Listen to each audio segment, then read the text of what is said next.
கர்த்தருடைய பரிசுத்த நாமத்திற்கு ஸ்தோத்திரம். இன்னைக்கு நம்ம பிலிப்பியர் 4வது அதிகாரம் 12வது வசனத்தை தியானிக்க இருக்கிறோம். பிலிப்பியர் 4:12 ஜெபத்தோடு இந்த செய்திக்குள்ளே கடந்து சொல்லும். எந்தன் அன்புள்ள ஆண்டவர் இயேசுவே, நான் உந்த நாமத்தை போற்றிடுவேன். உம்மை போல் ஒரு தேவனை பூமியில் அறிந்திடேன். உயிர் தந்த தெய்வமே நீர். ஆனந்தம் ஆனந்தமே அலம் பகலிலும் பாடிடுவேன். இயேசுவே எந்த நாருயிரே, இயேசுவே எந்த நாருயிரே. பெற்ற தாயும் என் தந்தையுமானவரே, மற்றும் எல்லாம் எனக்கு நீரே. பெற்ற தாயும் என் தந்தையுமானவரே, மற்றும் எல்லாம் எனக்கு நீரே. வானம் பூமியும் யாவையும் மாறிடினும் நீரோ வாக்கு மாறாதவரே. வானம் பூமியும் யாவையும் மாறிடினும் நீரோ வாக்கு மாறாதவரே. ஆனந்தம் ஆனந்தமே அலம் பகலிலும் பாடிடுவேன். இயேசுவே எந்த நாருயிரே, இயேசுவே எந்த நாருயிரே. உயர் அடைக்கலத்தில் என்னை வைத்தவரே, உந்த நாமத்தை நம்பிடுவேன். உயர் அடைக்கலத்தில் என்னை வைத்தவரே, உந்த நாமத்தை நம்பிடுவேன். உமையல்லாது பூமியில் யாரையும் நம்பிடேன். உயிருள்ள தெய்வமே நீர். உமையல்லாது பூமியில் யாரையும் நம்பிடேன். உயிருள்ள தெய்வமே நீர். ஆனந்தம் ஆனந்தமே அலம் பகலிலும் பாடிடுவேன்.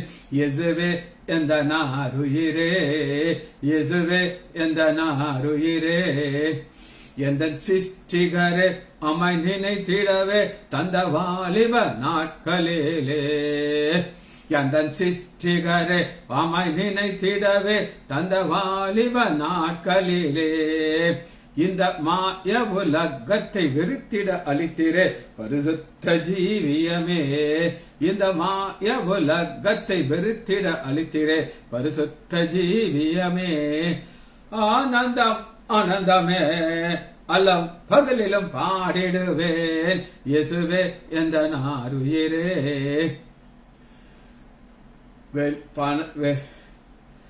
வெளியோ ஆசையோ இந்த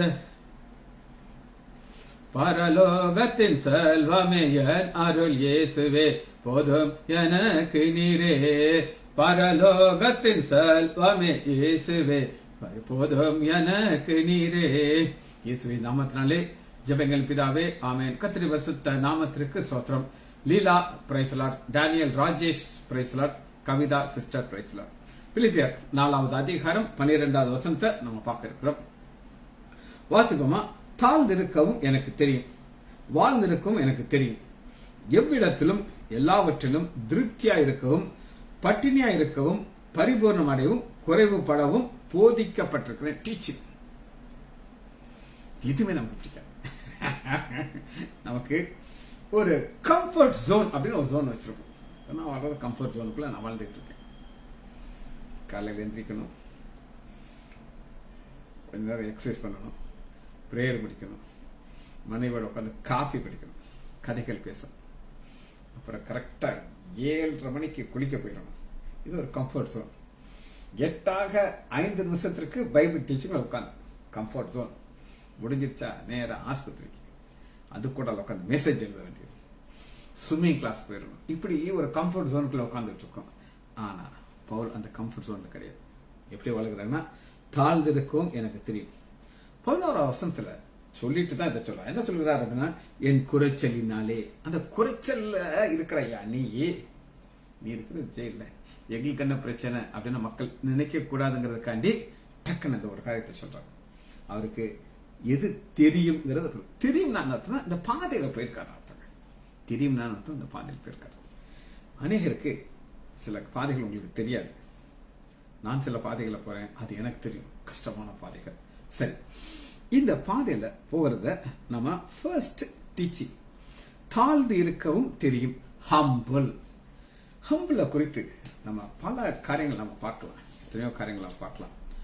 ஆனா ஆவியானவர் எனக்கு கொடுத்த வெளிப்பாடு என்ன நம்ம தியானிக்க இருக்கிறோம் அப்படின்னு கேட்டீங்கன்னா, எஸ்தர் புஸ்தகத்துல இருந்து எல்லாத்துலயுமே ஆவியானவர் இருந்துச்சு. எஸ்தர் புஸ்தகத்துக்குள்ள ஒவ்வொரு காரியம் நம்ம பவுல் என்னெல்லாம் சொல்றாரோ அத்தனை எஸ்தர் புஸ்தகத்துக்குள்ள எடுத்துக்கலாம். எஸ்தர் புஸ்தகம் 5வது அதிகாரம் 9வது வசனம். மொர்தெகாய் இவன் ஒரு யூதன். யூதன்ங்கிறது ஒரு பெரிய ஒரு ராயல் வம்சம். அது அவங்க கடவுள் வித்தியாசமான கடவுள், அவர்கள் போன பாதைகள் வேற. அப்படிப்பட்ட ஒரு யூதன் தாழ்த்தப்படுகிறான். எப்படி தாழ்த்தப்படுகிறான்? 5வது அதிகாரம் 9வது வசனத்துல,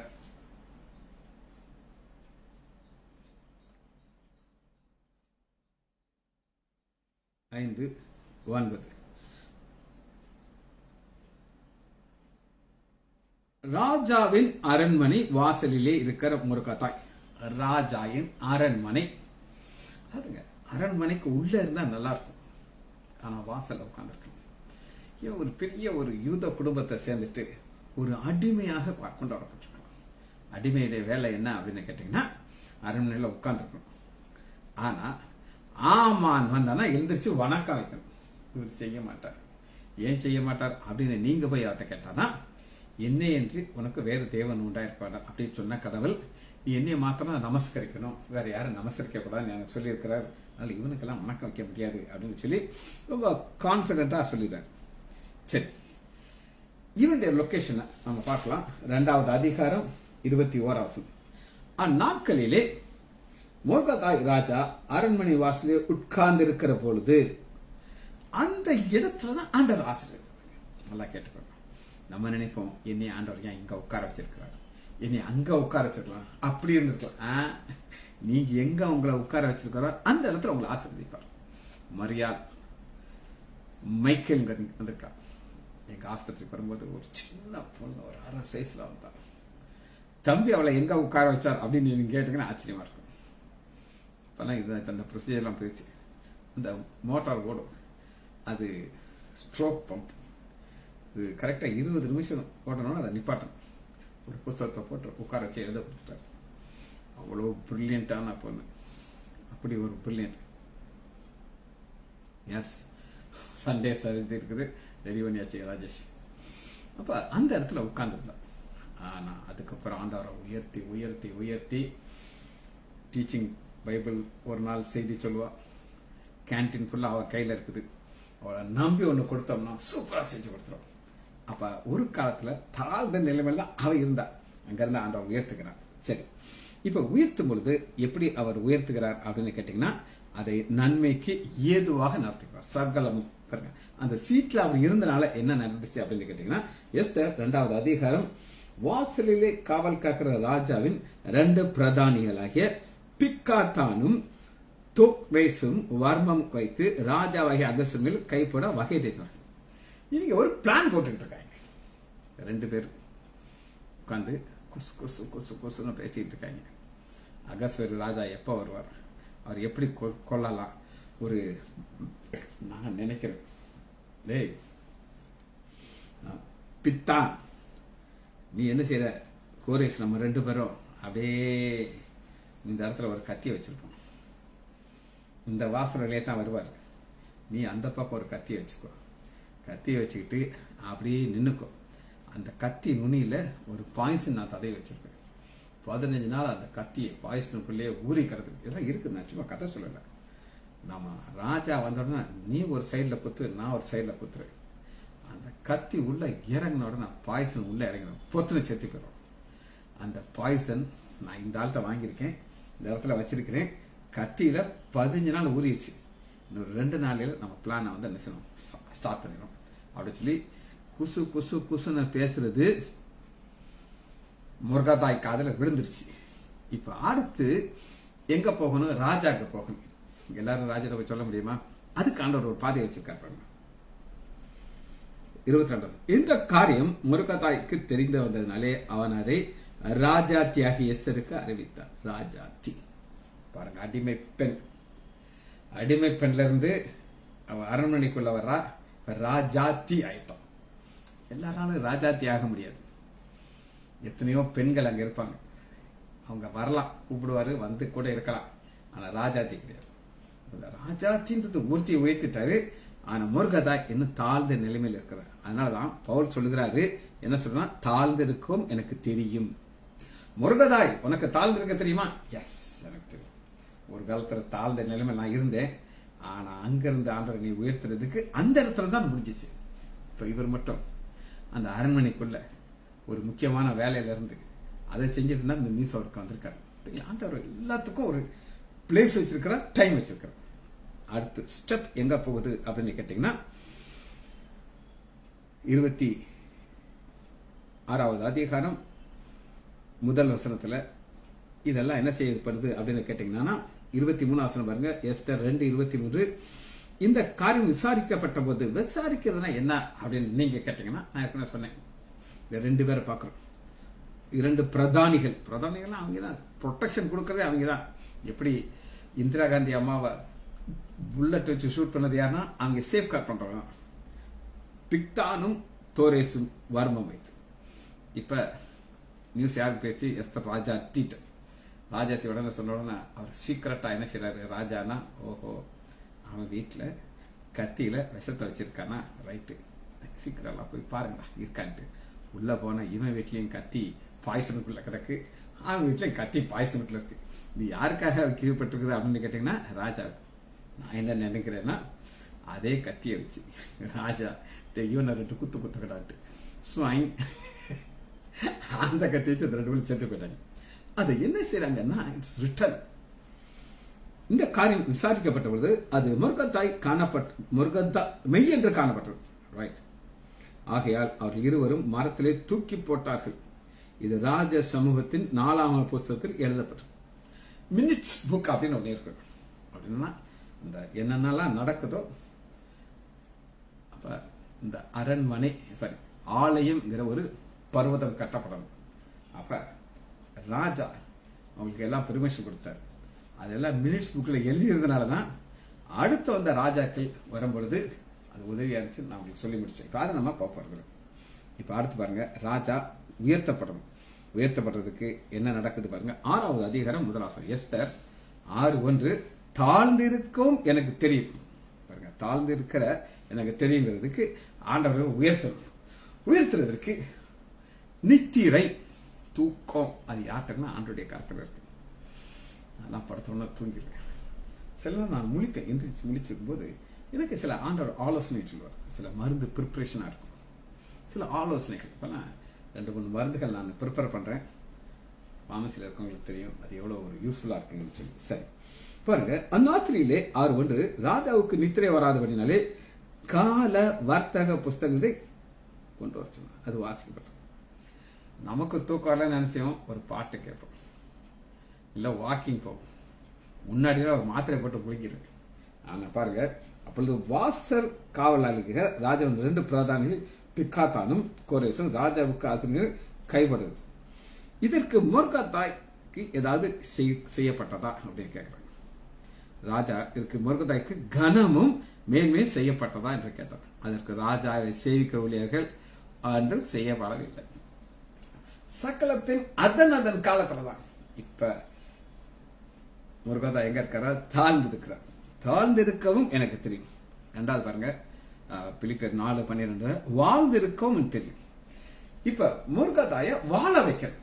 வாழ்ந்துட்டு தான் இருந்தாரு, ஆனா லோ லெவல்ல இருந்தாரு, ஹை லெவலுக்கு கொண்டாடுறதுக்கு என்ன செய்யறாரு அப்படின்னு எஸ்தர் 6வது அதிகாரம் 9வது வசனத்துல ராஜா உடுத்தி இருக்கிற ராஜ வஸ்திரமும் ராஜா ஏறுகிற குதிரையும் அவர் சிரசிலே தரிக்கப்படும் ராஜாவையும் கொண்டு வரப்படும். இப்ப ஆண்டவர் தாழ்ந்து இருக்கிற ஒரு மனிதனுக்கு உயர்த்துறதுக்கு மினிட்ஸ் புக்ல எழுதுறாங்க. அன்னைக்கு ஒண்ணுமே செய்யல. இப்ப வாழ்ந்து இருக்கிறதற்கு ஆண்டவர் ஒரு ஸ்டெப் ஹைட் கொடுக்கிறார். கொடுத்து பாருங்க 10வது வசனம். அப்பொழுது ராஜா ஆமானை நோக்கி சீக்கிரமாக சொல்லு, சொன்னபடி வஸ்திரம் ராஜ வஸ்திரத்தை கொண்டு வரணும், குதிரையை கொண்டு வரணும். ராஜ அரண்மனை வாசலில் உட்கார்ந்து இருக்கிற யூதனாகிய முருகதாய்க்கு அந்த பிரகம் ராஜ இன்னும் வாசலாம் உட்கார்ந்துட்டு இருக்கான். உயர்த்தணும், நீ ஒன்றை கூட மிஸ் பண்ணிடாதன்னு சொல்லி அந்தபடியே ஆமான் வஸ்திரத்தை கொண்டு வர்றான், குதிரையை போய் கொண்டாடுறாங்க. முருகதாய் அலங்கரித்து இதாங்க. இவ்வளவு நேரம் அவருக்கு அலங்கரிப்பு கிடையாது. ஒரு சாதாரண ஒரு ட்ரெஸ்ஸை போட்டு அல்லது ஒரு யூனிஃபார்மை கொடுத்துருப்பாங்க. வாட்ச்மேனுக்கு இருக்கிற ஒரு யூனிஃபார்ம். எங்கள் ஹாஸ்பிட்டலில் ஒரு செக்யூரிட்டினா பார்த்தீங்கன்னா, நீங்கள் அவரை பார்த்தீங்கன்னா எனக்கெல்லாம் தலை சுற்றிடும். ஒவ்வொரு நாளும் ஒரு கெட்டப்பில் வருவாருங்க. அப்பா, யாராலையும் அப்படி ஒரு கெட்டப்பில் வர முடியாது. ஒரு நாள் எப்படி ட்ரெஸ்ஸில் வருவார்னா, ஒரு மிலிட்ரி யூனிஃபார்ம் போட்டு வருவார். ஒரு நாள் டிராஃபிக் கான்ஸ்டபிள் ட்ரெஸ் போட்டு வருவார். சண்டே ஸ்பெஷல் ட்ரெஸ் போட்டு வருவார். தொப்பில வர மாட்டார். இதெல்லாம் அவருடைய கெட்டப். இந்த மாதிரி இவ்வளவு டெக்கரேஷன் இருக்காது. ஆனா இப்ப ராஜா எப்படி இருப்பாரோ அதே கெட்டப்ப மாத்திட்டார். காரணம், இவர் வாழ்ந்து இருக்க தெரியுது. இதை ஒன்ன கூட நிப்பட்டேதான் சொல்லி. அடுத்து பாருங்க, 10வது அதிகாரம் 7வது வசனத்துல பாத்தீங்கன்னா 10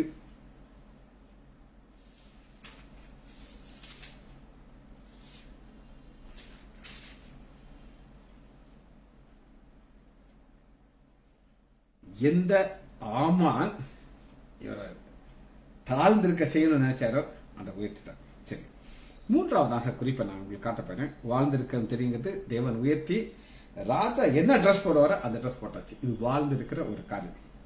அடுத்து பாருங்க, 3வதாக குறிப்பு, எல்லாவற்றிலும் திருப்தியா இருக்கும். திருப்தியா இருக்கும், சாட்டிஸ்ஃபைட் லைஃப். திருப்திங்கிற ஒரு வாழ்க்கை அநேகருக்கு கிடைக்காது. அவங்களுக்கு ஒரு கார் இருந்தா இன்னொரு கார் வாங்கணும் ஆசை வரும். ஒரு செல்போன் இருந்தா இன்னொரு செல்போன். அவன் கம்பெனிக்காரன் நம்மளை பைத்தியக்காரன் ஆக்கிடுவான். என்ன சொல்லுவான் அப்படின்னு கேட்டீங்கன்னா, நீங்க செல்போன் வச்சிருக்கீங்க இல்ல, நான் சொல்லல. ஆனா அந்த செல்போன்ல இல்லாத ஒரு ஃபியூச்சர் நான் உங்களுக்கு கொடுக்க போறேன். என் மக காலேஜ் படிச்சுட்டு இருக்கும்போது ஒரு செல்போன் அவருடைய மாமா என் மனைவிய தம்பி வாங்கி கொடுத்தாரு. அதுல என்ன ஒரு ஸ்பெஷல் அந்த காலத்துல என்ன அப்படின்னு கேட்டீங்கன்னா, என்னுடைய போன்ல இருந்து அது வந்தானா அது சாதாரண நீங்க அப்பா அப்பா அப்படின்னு கூப்பிடுறேன். என் மனைவிய போன்ல இருந்து அவளுக்கு ஒரு போன் இருந்தா அம்மா அம்மான்னு கூப்பிடும். பயங்கர ப்ரௌடா வச்சிருந்தாங்க. யாரு கூப்பிடுறாங்களோ அவங்க பேரோட வருவாங்க அப்படின்னு சொல்லி. இப்ப எல்லாம் அப்ப ஒவ்வொரு இதுவும் இதை விட அது பெட்டர், இதோட அது பெட்டர்னு சொல்லி உங்களை ஏமாத்தி வாங்க வச்சிருவாங்க. ஆனா இங்க நம்ம பாக்குறது என்ன அப்படின்னா, ஒரு திருப்தியான ஒரு மனிதனாக்க சாட்டிஸ்ஃபைடு. எஸ்தர் 8வது அதிகாரம் 15வது வசனத்துல பார்ப்போம். அப்பொழுது முருகதாய் ஈல நீல வெள்மையான ராஜவஸ்திரம், பெரிய பொன்முடி, பட்டு ரத்தாம்பரம் அணிந்தவனாய் ராஜாவிடத்திலிருந்து புறப்பட்டான். சூசான் நகரம் ஆர்ப்பரித்து மகிழ்ந்து. சூசான் நகரமே ஆர்ப்பரிங்க. இப்ப ஒரு மனிதனை ஆண்டவர் உயர்த்தும் பொழுது எல்லாமே ஒரு சந்தோஷமா இருக்கும். என்னுடைய தகப்பனா ஒரு காரியத்தை அடிக்கடி சொல்லுவார். என்ன சொல்றாரு அப்படின்னு கேட்டீங்கன்னா, ஒரு ஆள் மறித்துட்டார், யாரா இருக்கட்டும், அவரை புட்டியில் வச்சு தூக்கிட்டு போவாங்க. இப்போ சுற்றில இருக்க மக்கள் பேசுவாங்க. என்ன பேசுவாங்கன்னு கேட்டீங்கன்னா, அயோக்கியனா இருந்தானா நல்ல வேலை, அயோக்கியம் செத்து போயிட்டான், அப்பா நம்ம ஊருக்கு நிம்மதியா இருக்கும், இவன் செத்து நல்லதியா அப்படின்ட்டு. ஆனா நீங்க நல்லது செய்திருந்தீங்கன்னா நல்ல மனுஷன், யாருக்கும் ஒரு கஷ்டம் செஞ்சதில்லை, யார் யாரெல்லாம் வர்றாங்களோ அவங்க நல்ல உதவி செய்யறாரு அப்படின்னு சொல்லி அவங்க பேசுவாங்களாம்.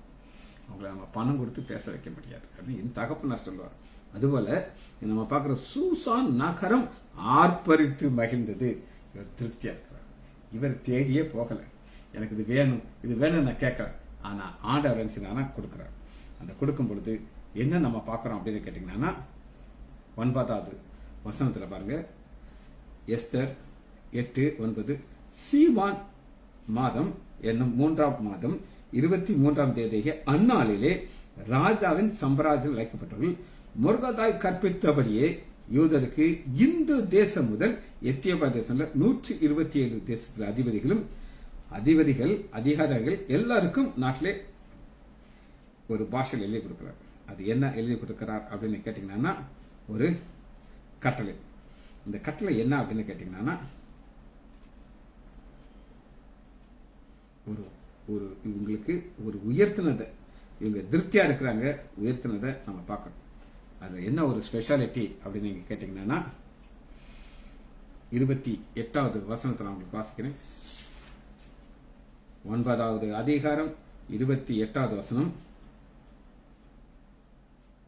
26.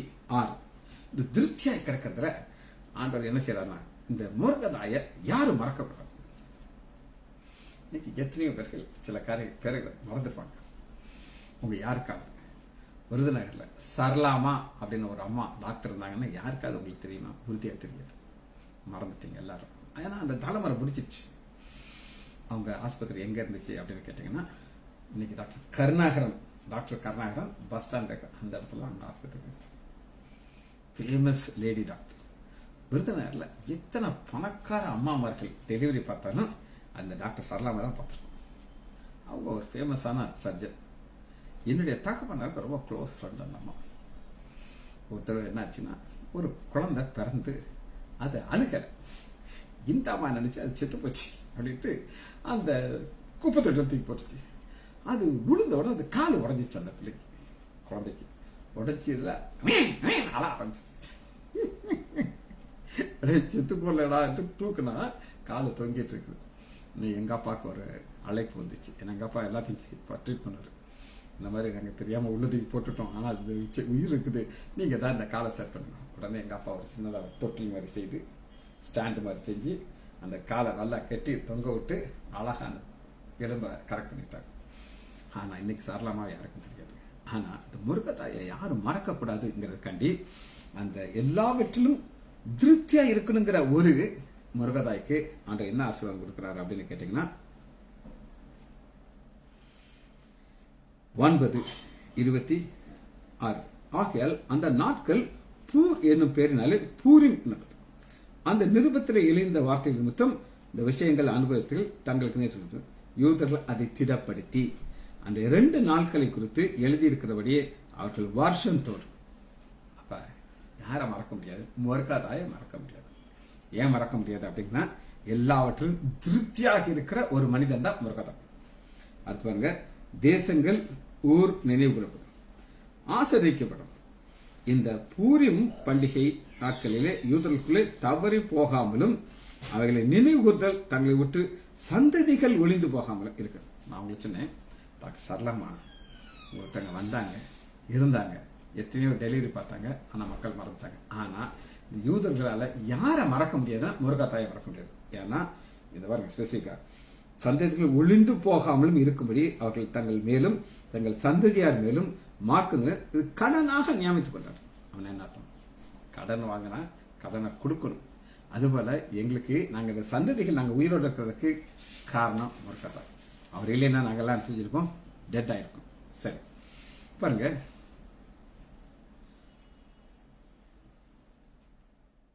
அடுத்த பாயிண்ட்ல வருவோம். பிலிப்பியர் 4வது அதிகாரம். தாழ்ந்திருக்க பார்த்தாச்சு, வாழ்ந்திருக்கிறத பார்த்தாச்சு, தெரியும். எல்லாவற்றிலும் திருப்தியா இருக்கிறார். அடுத்து பட்டினியா இருக்குது. இந்த பட்டினிங்கிறது என்னன்னு நம்ம பார்க்கப்படும்.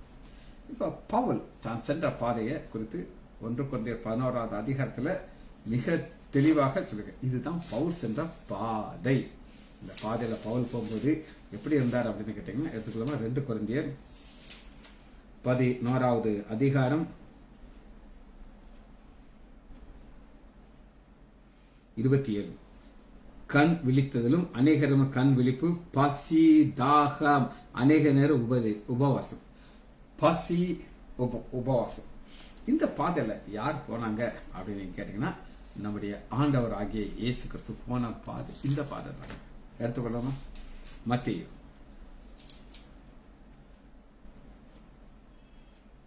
4வது அதிகாரம் 2வது வசனம். ஆண்டவராகிய இயேசு கிறிஸ்து ஒரு 40 நாள் இரவும் பகலும் உபவாசம் இருந்த பின்பு அவருக்கு பசின்றது. உபவாசம், பசி. இப்ப பவுல் நான் பசியில இருந்தேங்கிறார், பட்டினில இருந்தேங்கிறார். நம்முடைய ஆண்டவராகிய இயேசு கிறிஸ்து சாத்தானை ஜெயிக்கிறதுக்கு ஒரு பாதையில போறார். அந்த பாதை தான் என்னது? பசி. இந்த பசி வந்த உடனே சாத்தான் ஒரு ஐடியா கொடுக்கறான். என்ன கொடுக்கறான் அப்படின்னு கேட்டீங்கன்னா, இந்த கற்களை நீங்கள் அப்பமா மாற்றுங்கிறார். இது உங்களுக்கு புரியணும்னா, அந்த இஸ்ரேல் தேசத்துல கல் எப்படி இருக்குன்னு தெரியும்? ரவுண்டா. அப்போ எப்படி இருக்கும் அதே மாதிரி இருக்கும். ரவுண்ட் ரவுண்டா, ரவுண்ட் ஒயிட் கலர்ல இருக்கும். அப்ப இவன் ஒரு ஐடியா கொடுக்குறான். ஐயா, பசியோட இனியா இருக்க, இந்த உலகத்தான் பவர் இருக்குல்ல, தேவனுடைய குமாரனா என்ன செய்ய இது அப்பமாக மாற்றும். அவருக்கு முடியுமா? எஸ், முடியும். ஆனா அது எப்ப செய்வாருங்க தான் முக்கியம். எப்ப செய்வார், எதற்காக செய்வார்? ஒரு ஆண்டோடைய நாம மகிமைப்படும். இப்ப லாசர் மரித்திருக்கிறார். எத்தனை பேர் மறிச்சாங்க? ஏன் லாசரை மட்டும் உயிரோட எழுப்பினார் அப்படின்னு கேட்டீங்கன்னா, லாசரு உயிரோடு எழும்பும் பொழுது அங்க என்ன நடக்கும் அப்படின்னு கேட்டீங்கன்னா, அங்க ஆண்டோடைய நாமம் மகிமைப்படும். ஆண்டோடைய நாமம் மகிமைப்படணும்னா அங்க என்ன செய்யணும்? ஒரு அற்புதம் நடக்கணும். சும்மாலாம் என்ன செய்ய மாட்டாரு, அந்த செய்ய மாட்டார். வாசிப்போமா? யோவான் 11வது அதிகாரம் 4வது வசனம், மகிமைப்படும். இதுதான் பேசிக் கான்செப்ட். யோவான் 11வது அதிகாரம் 4, இயேசு அதை கேட்ட பொழுது இந்த வியாதி மரணத்துக்கு ஏதுவா இல்லாமல் தேவனுடைய மகிமை விளங்கும்படியது. தேவனுடைய குமார் மகிமைப்படும். சாத்தான் சொல்ற ஐடியா கேட்டானா மகிமைப்பட மாட்டான். சரி, நமக்கு என்ன, எதன் மேல பசி இருக்கணும் பார்க்கணும். பசியை பார்க்கும்போது நமக்கு என்ன இருக்கணும் எடுத்துக்கொள்ளாமா? 6வது அதிகாரம், மத்தேயு 6வது அதிகாரம் 30, சரி அதுக்கு முன்னாடி ஒரு வசனம் பார்த்தா எனக்கு புரியும். மத்தேயு 5வது அதிகாரம் 6வது வசனம். நமக்கு இது மேல பசி இருக்கணும். நீதியின் மேல் பசி தாக்கம் உள்ளவர்கள் பாக்கியவான். தேடணும் வசனம், எங்க தேடணும்? தேடி தேடி தேடி நமக்கு கிடைக்கும். ஒரு குட்டி சாட்சி. என் மனைவி இப்ப டாக்டர்மா நிறைய செய்தி கேட்கறாங்க. அது ஒரு செய்தி நாகர்கோவிலிருந்து ஒரு பாஸ்டர் மிக அருமையா கொடுக்கிறார். அவர் யார் அப்படின்னு கேட்டீங்கன்னா, பாஸ்டர் ஜாய்சன். அவருடைய செய்தி ஆயிரக்கணக்கான செய்தி நான் கேட்டிருக்கேன் இப்ப பல வருஷத்துக்கு முன்னாடி. இப்ப அவர் இறந்துட்டார். அவருடைய பையன் அவருக்கு அப்பாக்கு ஈக்குவலா செய்தி சொல்றார். நான் அந்த செய்தியை கேட்பேன். எனக்கு நிறைய வெளிச்சத்தை கிடைக்கும். அப்ப எனக்கு பசிதாக இருக்குது. எங்க யாராவது வசனம் சொன்னாங்கன்னா அது நமக்கு தெரியாத ஒரு லிங்க் கிடைச்சா அது சந்தோஷம் கிடைக்கும். அது உங்களுக்கு நான் சொல்லிக் கொடுப்பேன். அப்ப அந்த பசி இருக்க இருக்க இருக்க நமக்கு வெளிப்பாடு கொடுத்துக்கிட்டே இருக்கு. அதனாலதான் நீதியின் மேல் பசிதாம்னு பாக்கி அவன் திருப்தி அடைவார். நீதி என்ன நீதி?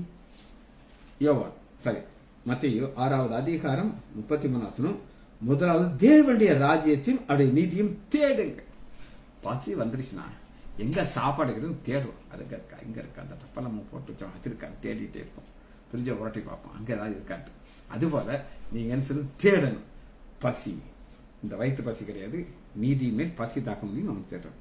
சரி, கடைசியா ஒரு காரியத்தை பார்த்து நம்ம முடிக்க போகிறோம். அது என்ன அப்படின்னு கேட்டீங்கன்னா, 4வது அதிகாரம் 12வது வசனத்துல, பரிபூர்ணம் அடையவும் குறைபடவும் போதிக்கப்படும். பரிபூர்ணம், குறைவை நம்ம பார்த்தாச்சு, பரிபூர்ணத்தை பார்க்க போறோம். பரிபூர்ணம்ங்கிறது என்ன அப்படின்னு கேட்டீங்கன்னா, இது பிதாவுடைய ஒரு ஸ்பெஷல் ஒரு கம்ப்ளீஷன். மத்தேயு 5வது அதிகாரம் 48 ஆகிய, பரலோகத்தில் இருக்கிற உங்கள் பிதா பூரண சர்க்குணர், நீங்களும் பூரண சர்க்குணர், ஃபுல்னஸ், ஒரு குறப்பில் இல்லாதபடி அந்த பூர்ண சர்க்குணராக நாம் இருப்பது எப்படி? நாம் எல்லாரும் குறையுள்ளவர்கள், சந்தேகமே கிடையாது. அப்ப நம்மள ஆண்டவர் பூர்ண சர்க்குணராகிறதுக்கு ஒரு ப்ராசஸ் வச்சிருக்கிறார். எபிரேயர் 10வது அதிகாரம், நம் குரலை உறவு தான், 10வது அதிகாரம் 10வது வசனம், இயேசு கிறிஸ்துடைய சரீரம் ஒரே தரம் வெளியிடப்பட்ட நிலையை அந்த சிறுத்தம் பரிசுத்தம். இப்ப ஆண்டவர் ஆக்கி இயேசு கிறிஸ்துடைய சரீரம் ஒரே தரம் பலியாடுது. எங்க பலியாடுது? சிலுவாய்க்கு, கல்வாரி சிலுவையில.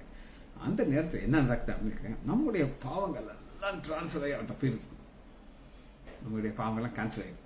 அடுத்த 14வது வசனம், ஏனென்றால் பரிசுத்தமாக்கப்படவில்லை. நம்ம அதாவது அந்த டிரான்ஸ்ஃபர் ஆயிடுச்சு, நம்ம விசுவாசிக்கிறோம். ஒரே பலியினாலே இவர் என்றென்றைக்கு பூர்ணப்படுத்தி இருக்கிறார், பூர்ணப்படுத்திட்டார். நமக்கு பரிபூர்ணம் பூர்ணம் வந்துருச்சு. எப்படின்னா, அப்படியே விசுவாசம். நம்முடைய விசுவாசம் எங்க இருக்கு? ஆண்டவராகி இயேசு கிறிஸ்து மேல இருக்கு. அதனாலதான் பவுல் 4வது அதிகாரம் 19வது வசனத்துல பாருங்க, என் தேவன் தம்முடைய ஐஸ்வரியத்தின்படி உங்கள் குறைவுகளை எல்லாம் கிறிஸ்து இயேசுக்குள் மகிமையிலே நேரம். உங்கள் குறைகளை எல்லாத்தையும் சொல்லிட்டு ஒரே வார்த்தை, குறைகள். என்னெல்லாம் குறை இருக்கு சொல்லுங்க, என்னதான் இருக்கு? அந்த குறைகளை கிறிஸ்து இயேசுக்குள் மகிமையில நாம் வரும்பொழுது எந்த குறையும் எல்லாம் நிறைவா இருக்கும். ஏன் அப்படின்னு கேட்டீங்கன்னா, நம்ம ஆண்டவராக இயேசு கிறிஸ்துவை போல இருக்க போகிறோம். ஜெபிச்சு பண்ணிப்போம். மகா இரக்கமும் குறைவேமுள்ள பிதாவே துதிக்கிறோம் ஐயா. நான் உள்ள இருதயத்தோடு உடைய திருசமம் ஐயா. பவுல் சென்ற பாதையை ஒரு கம்பல்சரியாக நாங்கள் தியானித்தோம் ஐயா. முருகத்தாய் வாழ்க்கையை எப்படி தாழ்ந்த நிலைமையிலிருந்து உயர்த்தினர், அதுபோல எங்களையும் உயர்த்தி மகிழ்கிறேன் ஐயா. பிள்ளைகள் ஒவ்வொருவரையும் யான் ஆண்டவர் ஆகிய இயேசு கிறிஸ்துவின் நாமத்தினாலே ஆசீர்வதிக்கிறேன். இயேசுவின் நாமத்தினாலே ஜெபங்கள் பிதாவே. ஆமேன், ஆமேன், ஆம்.